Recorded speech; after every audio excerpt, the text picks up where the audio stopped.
हस् हस् लाल गुरुङ भनेको ए हस् ए हाम्रो भिडियो रहेछ यो त भ्यू उड्दैछ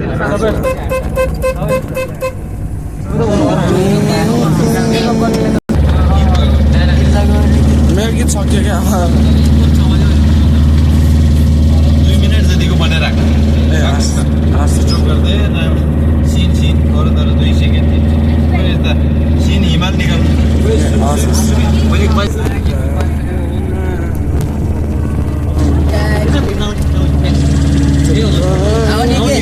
आउने हो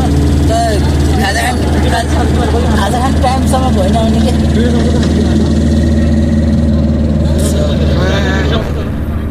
मान्छेलाई के भनेर राम्रोसँग ए हस् म त्यस्तो त बोल्न आउँदैन बोल्न त आउँदैन तपाईँले त्यो भिडियो गर्नु भए